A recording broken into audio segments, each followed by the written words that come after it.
కాసేపట్లో ముఖ్యమంత్రి రేవంత్ రెడ్డితో సీఎంఓ అధికారులు సమావేశం కానున్నారు. సాయంత్రం జరిగే 2 రాష్ట్రాల సీఎంల సమావేశంపై చర్చించనున్నారు. విభజన సమస్యలపై సీఎం రేవంత్ రెడ్డికి బ్రీఫ్ చేయనున్నారు సీఎంఓ అధికారులు.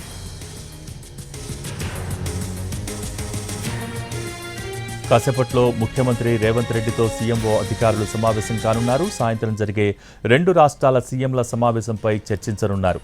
దీనికి సంబంధించి మోర్ డీటెయిల్స్ మా ప్రతినిధి సుధీర్ అందించేందుకు సిద్ధంగా ఉన్నారు. సుధీర్, విభజన సమస్యలు 2 రాష్ట్రాలకు సంబంధించిన విభజన సమస్యల పరిష్కారం కోసం మొట్టమొదటిసారిగా 2 రాష్ట్రాల ముఖ్యమంత్రులు, ఇటు తెలంగాణ, ఏపీకి సంబంధించిన ముఖ్యమంత్రులు ఈ రోజు ప్రజాభవన్ లో సాయంత్రం 6 గంటలకు సమావేశం కానున్నారు. ఈ సమావేశంలో చర్చించాల్సిన అంశాలకు సంబంధించి కాసేపట్లో ముఖ్యమంత్రి రేవంత్ రెడ్డి నివాసంలో సీఎంఓ అధికారులతో ప్రత్యేకంగా సమావేశం కానున్నారు.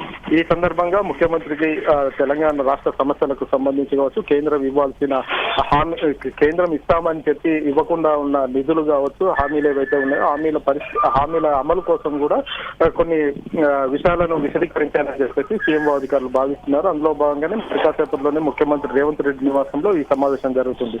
అయితే ఇప్పటికీ దాదాపు 10 సంవత్సరాలు కావస్తుంది. విభజన సమస్యలు ఎలా ఉన్నాయో అలానే ఉన్నాయి, ఒకటి కూడా పరిష్కారం కాలేదు. కాబట్టి 9-10 షెడ్యూల్లో ఉన్న సంస్థలకు సంబంధించి వాటి మీద చర్చ చేస్తూనే కొత్తగా దాదాపు 6 అంశాలను లేవనెత్తాలని చెప్పేసి తెలంగాణ ప్రభుత్వం భావిస్తున్నట్లు కూడా తెలుస్తుంది. అందులో భాగంగానే ఏ అంశాలను ఏపీ ముఖ్యమంత్రి చంద్రబాబు దృష్టికి తీసుకురావాలనే విషయానికి సంబంధించి కాసేపట్లో ముఖ్యమంత్రి రేవంత్ రెడ్డికి సీఎం అధికారులు బ్రీఫ్ చేయనున్నారు. మొదటగా చూసుకున్నట్లయితే టీటీడీలో భాగం కావాలని చెప్పేసి తెలంగాణ ప్రభుత్వం కోరాలని చెప్పేసి అయితే భావిస్తుంది. ఎందుకంటే గడిచిన 10 సంవత్సరాలుగా కూడా గతంలో విభజన కారక ముందు నుంచి కూడా ఈ డిమాండ్ అయితే తీసుకువస్తారు. అప్పట్లో తెలంగాణ సంబంధించి చూసుకున్నట్లయితే టీఆర్ఎస్ డిమాండ్ చేస్తూ వచ్చింది. సెంట్రల్ కూడా ఈ విషయాన్ని పరిగణలోకి తీసుకుంటామని చెప్పేసి చెప్పినప్పటికీ కూడా అది విభజన అంశాల్లో ఎక్స్పెక్ట్ లేదు.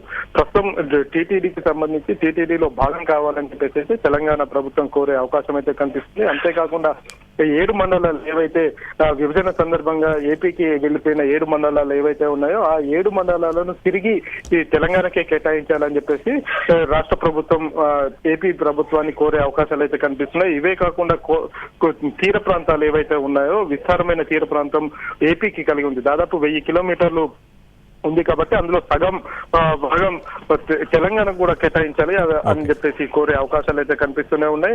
ఇవి కాకుండా నీటికి సంబంధించి చూసుకున్నట్లయితే ఇరిగేషన్ సమస్యలు ఎప్పటికప్పుడు పెరుగుతూ వస్తున్నాయి తప్ప వాటిలో పరిష్కార మార్గం చూపలేకపోతుంది. కేంద్రం కూడా ఈ సమస్యకు పరిష్కారం చూపలేకపోతుంది. ఇరు రాష్ట్రాలు కలిసి చర్చించుకొని నిర్ణయం తీసుకోవాలని చెప్పేసి ఇప్పటికే కేంద్ర ప్రభుత్వం కూడా చాలా స్పష్టంగా చెప్పింది. కాబట్టి కృష్ణా జిల్లాలో వాటా ఎప్పటి నుంచో కోరుతుంది తెలంగాణ రాష్ట్ర ప్రభుత్వం. దీనికి సంబంధించి బచావ్ ట్రిబ్యునల్ కూడా ఏర్పాటు చేశారు. బచావ్ ట్రిబ్యునల్ చెప్పిన దాని ప్రకారం కూడా చూసుకున్నట్లయితే తెలంగాణ రాష్ట్రకు న్యాయంగా రావాల్సిన వాటా ఏదైతే ఉందో 558 టీఎంసీల నీటిని తెలంగాణకు కేటాయించాలని చెప్పేసి కోరే అవకాశాలు అయితే కనిపిస్తున్నాయి. ఇవే కాకుండా తెలంగాణ ఏపీ 2 రాష్ట్రాల మధ్య విద్యుత్ అంశాలు, విద్యుత్ బకాయిలకు సంబంధించి కూడా తెలంగాణ ప్రభుత్వం 24,000 కోట్లు ఏపీ చెల్లించే విధంగా ఇస్తుంది. అందుకు సంబంధించిన ఆధారాలను కూడా చూపెట్టే ప్రయత్నం అయితే చేస్తుంది. ఇవే కాకుండా ఓడరేవులు, అదేవిధంగా ఇతర అంశాలు ఏవైతే ఉన్నాయో వీటిని కూడా తెలంగాణ ప్రభుత్వం ఏపీ ముందు పెట్టే అవకాశం ఏదైతే ఉన్నట్టు కూడా తెలుస్తుంది. దాదాపు 6 ముఖ్యమైన కీలక అంశాలను ఏపీ ముఖ్యమంత్రి చంద్రబాబు నాయుడు దృష్టికి తెలంగాణ ముఖ్యమంత్రి రేవంత్ రెడ్డి తీసుకెళ్లాలని, అందుకోసం దానికి సంబంధించిన పూర్తి సమాచారాన్ని కూడా కాసేపట్లో ముఖ్యమంత్రి రేవంత్ రెడ్డికి సీఎంఓ అధికారులు బ్రీఫ్ చేసే అవకాశం ఉన్నట్లు కూడా తెలుస్తుంది. Thank you Sudheer.